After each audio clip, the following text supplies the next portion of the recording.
நம்மளுடைய overall health அப்படின்னு பார்க்கும் பொழுது கட் ஹெல்த் தான் ரொம்ப முக்கியமான ஒன்று.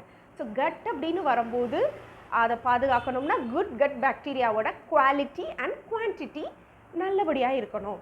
ஸோ இதுக்கான முக்கியமான ஒரு ஃபுட் அப்படின்னு பார்த்தீங்கன்னா டெஃபினெட்லி தயிர் மட்டுமே. ஆனால் 2 வகையான தயிர் நமக்கு கிடைக்குது. ஒன்று கடையிலேருந்து வாங்குறது, ஒன்று வீட்டில் யூஸ் பண்ணுறது.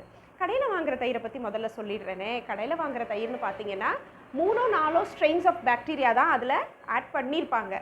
ஸோ அந்த பாக்டீரியா நம்ம வயிற்றுக்குள்ளே போகும்போது ஹைட்ரோக்ளோரிக் ஆசிடில் முக்கால்வாசி அழிஞ்சிட்டு அதுலேயும் சர்வைவ் ஆகி வர 1-2 தான் நம்மளுடைய வயிற்றை பாதுகாக்கும். ஸோ குவான்டிட்டி குறைஞ்சி போயிடுது. அப்போ குவாலிட்டியும் கம்மியாக தான் இருக்கும். ஆனால் மாறா நம்ம வீட்டில் ஒரே ஊற்றி வைக்கிற தயிர் அப்படின்னு பார்க்கும்போது லட்சக்கணக்கான பாக்டீரியாஸ் இருக்குது, ஸ்ட்ரெயின்ஸு. இதை வயிற்றில் போய் பாதி அழிஞ்சிட்டாலும் மிச்சம் இருக்கிறவங்க சர்வைவ் பண்ணி வந்து நம்மளுடைய கட் ஹெல்த்தை நல்லா பாதுகாத்துக்குவாங்க. ஸோ தயிர் ரொம்ப ரொம்ப முக்கியமான ஒரு ஃபுட் கட் ஹெல்த்துக்கு. வீட்டில் ஊற்றுற தயிர்.